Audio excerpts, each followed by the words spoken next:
Yes, NFL is over, college is over, but we have an emerging football league that is going to be a main topic today. Our 3 topics for today. We're going to talk about this new fan-controlled football league and talk about what that's all about and what I've seen so far and just give my opinion on it because I honestly find it very interesting. Like this isn't just your XFL or AAF, just another league that's trying to make a name and just make football after football. This is way different than that. So that's something that we're going to talk about. We're going to talk about J.J. Watt, the Texans cutting J.J. Watt, impossible landing places for J.J. Watt. And then we'll finish it up. What should we go with? Oh, yeah. Top 5 quarterbacks coming in this NFL draft. I'm going to rank them all. I'm guessing you could pick the top 5 guys. It's not that hard, but in what order am I going to put these guys? I may give a prediction on what team they go to, but it's going to be a great episode. So guys, definitely sit back, relax, and just enjoy. Have a good time because this is going to be an amazing episode of the Touchdowns to Home Runs podcast. Let's get into it. Starting off with my reaction, my honest reaction, and just what I've analyzed. Now, I'm not the most comfortable with this league yet. I haven't watched a game live yet. I'm planning to. I really want to because this league actually looks very interesting. It's just something, in my opinion, it's drunk football. It's just a after football season kind of thing that you watch because you're just sad and miss football. And I think that this is the perfect time for it. I don't think that missing football or the post-football like sadness, whatever you want to call it for football fans, has been any greater than it is right now because COVID really took us down to the parts where we didn't think that we were getting football this season. And during COVID and everything, we're something where the whole world is shut down. Football was something that us football fans really, really needed back. And we got it back. And we had an amazing time. No matter how your team did. Like, I'm a Carolina Gamecocks fan. We did not have a good season at all. I still enjoyed every single second of watching Carolina football this season because I really took it for granted. The years before, I know every single year I say, oh, I just can't wait for SEC football to come back. I can't wait for Carolina football to come back. And when it does, it just makes me so happy. And this year, like 100 times more. Like it was so much fun. Even though we went 2-8 this season, I had a blast watching Carolina football this season just because it was back. The fan-controlled football league, that's what we're talking about today. It's honestly just drunk football. It's something to watch after football, but I don't think that there's a better time to come out with this. And I love the balls that these guys had. Whoever created this league, I don't know. Like, again, I'm still new. This could have been a thing before, and they're just bringing it back this year, or this could be something completely new. But these guys have some serious guts, and I applaud them for that. And it's honestly a very interesting and very entertaining thing to look at. So the fan-controlled football league, this is how I see it right now from everything that I've taken in. So basically you have these owners. You basically have a bunch of celebrity owners. I know Marshawn Lynch is in there.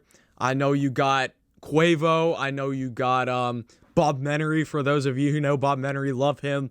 And you have just 4 teams and you have a big pool of players. Now the thing is, what makes this league so special, it says in the name, fan-controlled football league.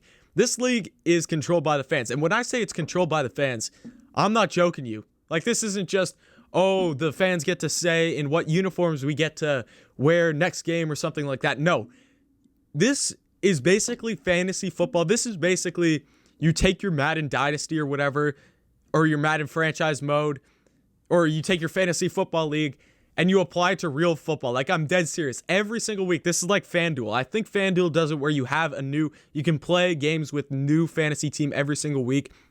It's the exact same here. You're able to draft a new team. Like, obviously, it's not just you, but as a fan base collectively, you pick one of the 4 teams. I know that there's the Zappers, there's the Beast, there's the, like, Arctic Boys or something like that, and I can't remember the last team. But you pick your fan base. Like, I went in, I have an account. I think I picked the Zappers just because they have Johnny Manziel and Bob Menery, and I'm a big fan of those 2 guys. Or they had Johnny Manziel last game. But the thing is, you pick who's on your team every single week. You, as a fan base collectively, go in and do your own fantasy draft. And, like, the players switch teams every single week. It's complete chaos. But you just sit back and think about it and be like, in what other pro sports league are we going to be able to do this? In what other league am I going to have the power to go out and control what my team is doing? It's just pure insanity. Not only that, but when the game actually gets in action, I think there's something where you like control, there's some guy, I forget who it is, you control his like outfit or whatever. Like it's nothing interesting. But in the actual game, it's another thing where you have your app or whatever on your phone, or you're on your computer and you're on the Twitch. I think that's where they stream it. And you pick the plays for your team. Again, collectively as a fan base, they show you, it's like Madden. It's just like you have Ask Coach. You'll have like 4 plays up on the screen and you pick which play you want to see them run. And whatever play is picked the most or gets the majority of votes is that play that team's running. It's absolutely insane.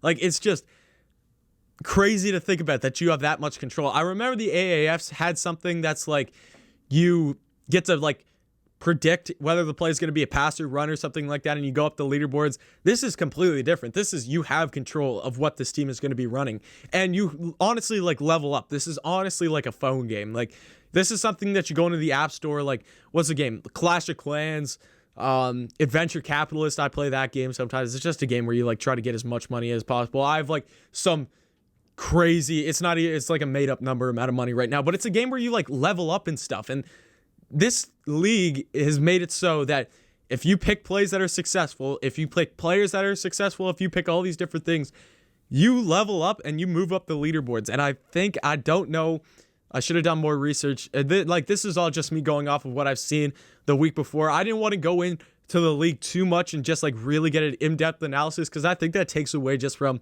the honesty of just an outsider looking in and stuff like that, and just someone who's interested in the league. I'm just giving you my first glimpse, my first impression of how this league is. There's still tons I need to learn about it, but basically it's arena football. I forgot to mention that too. Like, they're not playing on a full football field. You have like 3 offensive linemen, you have a quarterback, maybe 3 receivers, maybe a running back. I don't know the exact amount of players. And it's like a 60-yard field or something like that, or a 50-yard field, something really small. So it's basically the size of an arena football field. And it's just offensive shootouts. Like, these guys, if you go out and watch any of the highlights, like especially Johnny Manziel in his game, he didn't have the greatest game actually, but you saw some runs from him. I know another guy named Quentin Flowers. He was the ex-quarterback at UCF, I'm pretty sure, or USF. I'm pretty sure we played him a couple years ago at Carolina in the Birmingham Bowl, so that's how I know him. I remember him. But it's just insane concepts to think about that. Like, these guys just run all over the field. You see a lot of deep balls because, obviously, if you're a fan and you just want to be entertained, like, I wouldn't say no one yet cares anywhere close to an NFL, how they'd care about an NFL team or a college team. So it's not like you're like going to take this really seriously and be like, oh, there's no way I'd throw a deep ball here again for the 3rd time in a row. We need a first down or whatever. We just need to run the ball. No, you're just having fun. You're just throwing the ball deep. You just want to see something entertaining. So you have a lot of offense. The defense, it was average. Like, I didn't see anything spectacular, and then there's no extra point, I'm pretty sure. Instead, you have a 2-point conversion from the 5-yard line. It's just a simple, you have your quarterback out there, he takes the ball off the stool, and you have a one-on-one. I think that is a perfect way. There's nothing that's more exciting than, especially in football practices, just one-on-ones. Seeing a wide receiver and a DB go at it, it's just really entertaining. So I think that is a great move there to just have a straight up one-on-one for your extra points. Like, kicking a field goal, yes, it's not going to leave the NFL because it's football. You gotta make it, like, for a competitive league like the NFL or college football, you got to make it like that. But when you have a completely new league and you want something entertaining and interesting, I can't think of a better way to add the PAT or the 2-point conversion after that. So that's my first thoughts looking in. I saw some great highlights, saw a lot of deep ball passes, some good catches. But again, like, this could be a second chance. I'm not saying that these guys are a shoo-in to make the NFL after this, but let's say you got one guy really show off or whatever and he's doing well. Maybe he earns like a practice squad contract or something, or maybe gets a spot on the team in the NFL. It's just these guys, I'm guessing they're going to take whatever chance they have to get back in the NFL, because I think the guys you have playing in this league are still chasing that dream. They're not giving up. They're not ready to give up yet. And it's just really interesting. And I think a great concept, especially now in COVID, I've said it again, where we're all missing football right now. There is nothing better just to throw on the TV than a game where you can literally control what happens. It's just unbelievable to think about. Like, imagine if they had this. They should do that for baseball. Like, there's got to be some baseball league that comes out with this where you control what pitch the pitcher pitches. You control the batter. You tell them like, oh, you have to swing at this pitch. You don't have to swing. You must not swing at this pitch. Control the base runners. Like, you need a steal on this. You control how the defense is shaped up. Let's put everyone out in left field or something like that. Like, something like that for baseball would be cool. I don't see how you do it with basketball and hockey, because it's not like something where it's something that's continuous and something that moves on. So you can't really pick plays.